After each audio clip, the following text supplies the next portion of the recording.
Assalamualaikum warahmatullahi wabarakatuh.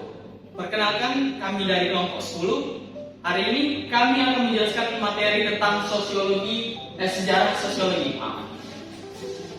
Di kelompok 10 ada 4 anggota, yaitu saya sendiri Muhammad Hafiz, Saya Reni Prayoga. Saya Delia Nurianti. Saya Fania Kusatila.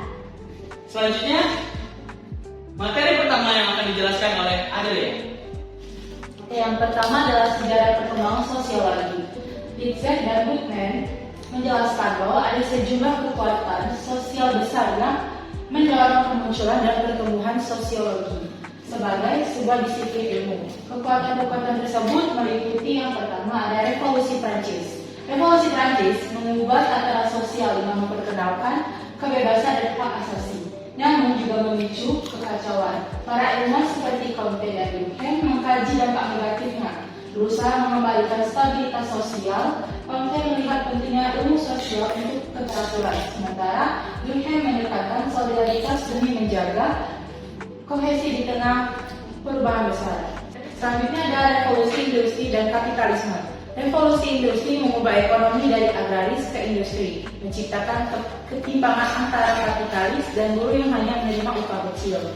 Karl Marx mengkritik kapitalisme sebagai sistem eksploitatif yang menimbulkan ketidakadilan sosial, mendorong munculnya teori kritis dan gerakan sosial yang memperjuangkan keadilan bagi pekerja.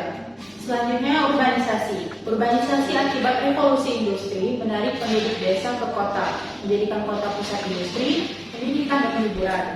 Namun juga memicu masalah sosial seperti polusi, kemacetan, dan kelebihan penduduk. Sosiolog memandang urbanisasi sebagai perubahan sosial yang mempengaruhi gaya hidup dan interaksi masyarakat kota, serta menggunakan penelitian mereka untuk memahami tantangan perkotaan dan menyarankan kebijakan sosial relevan. Selanjutnya akan dijelaskan oleh Reni Prayoga. Melanjutkan penjelasan dari Adelia, yaitu di poin D. Kemunculan sosialisme. Sosialisme lahir sebagai respon atas ketidakadilan kapitalisme yang menciptakan ketimpangan antara kapitalisme dan buruh. Karl Marx mengkritik eksploitasi ini dan mendorong perjuangan kolektif untuk memulihkan kapitalisme demi membangun masyarakat adil yang mengelola produksi untuk kepentingan bersama. Next slide. Selanjutnya ada E. Perubahan keagamaan. Revolusi industri melemahkan pengaruh agama sebagai otoritas moral, memunculkan pandangan seperti agnostisisme dan ateisme. Sosiolog seperti Emile Durkheim dan Max Weber meneliti peran agama dalam mempertahankan kohesi sosial dan kaitannya dengan perkembangan kapitalisme. Durkheim melihat agama sebagai perekat sosial, sementara Weber menganalisis kontribusi etika Protestan terhadap kapitalisme. Melalui penelitian ini, mereka mencoba memahami relevansi agama di tengah perubahan sosial yang besar. Next slide. Selanjutnya ada perubahan sejarah sosiologi sebagai ilmu pengetahuan. Sosiologi berkembang sebagai disiplin ilmu dengan tantangan perbedaan paradigma di antara para sosiolog yang memiliki pandangan beragam dan menentukan inti kajian, teori, dan metode. Hanya pengetahuan yang disusun secara sistematis yang diakui sebagai ilmu, yakni yang dapat diuji, dinyatakan benar, dan terbuka untuk kritik.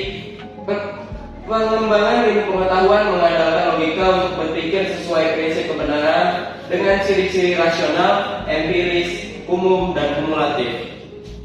Selanjutnya akan dilanjutkan oleh Fania. Baiklah, terima kasih untuk kesempatannya moderator. Di sini saya akan menjelaskan tentang ciri-ciri sosiolog. Jadi ciri-ciri sosiologi terdapat 4. Yang pertama adalah empiris. Sosiologi berdasarkan observasi terhadap kenyataan dan logika serta tidak bersifat spekulatif. Nah, selanjutnya teoritis. Sosiologi selalu berusaha menyusun abstraksi dari hasil observasi. Abstraksi ini membentuk kerangka logis yang menjelaskan hubungan sebab akibat sehingga terbentuk teori. Yang ketiga ada kumulatif. Teori-teori dalam sosiologi dibangun dari teori-teori yang sudah ada dengan tujuan memperbaiki, memperluas, atau memperhalus teori sebelumnya. Yang keempat adalah non-etis. Sosiologi tidak menilai apakah suatu fakta baik atau buruk, tetapi menjelaskan fakta tersebut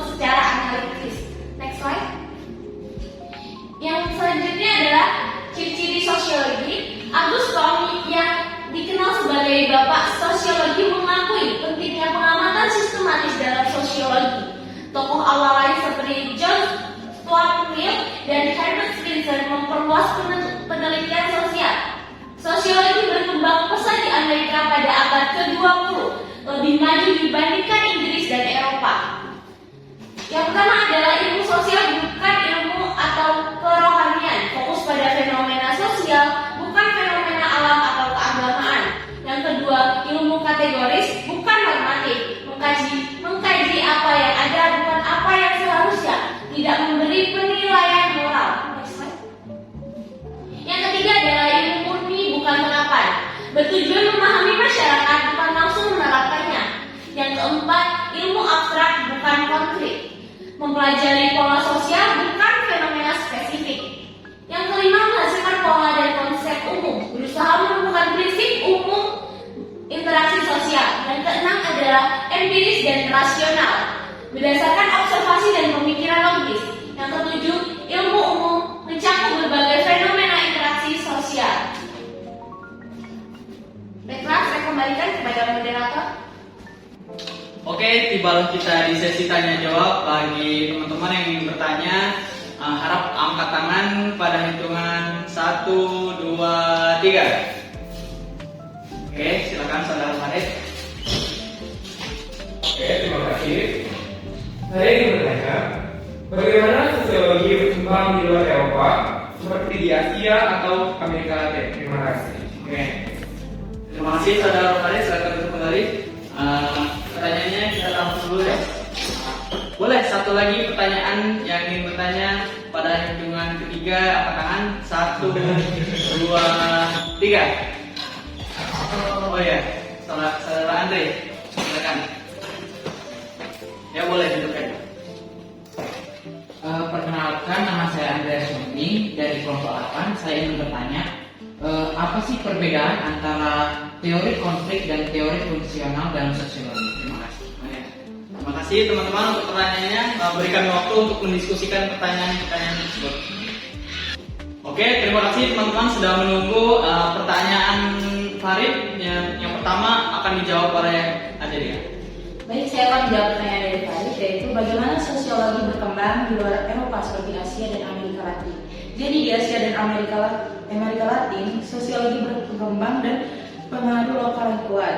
Di Asia, sosiologi banyak mengkaji dinamika kolonialisme, pembangunan dan modernisasi. Sementara itu di Amerika Latin, sosiologi sering berfokus pada isu ketidakadilan sosial, reformasi agraria, dan pengaruh budaya. Tokoh-tokoh seperti Paulo Freire di Brazil berkontribusi pada sosiologi kritis yang mengedepankan kesadaran sosial dan pembebasan dan ketidakadilan.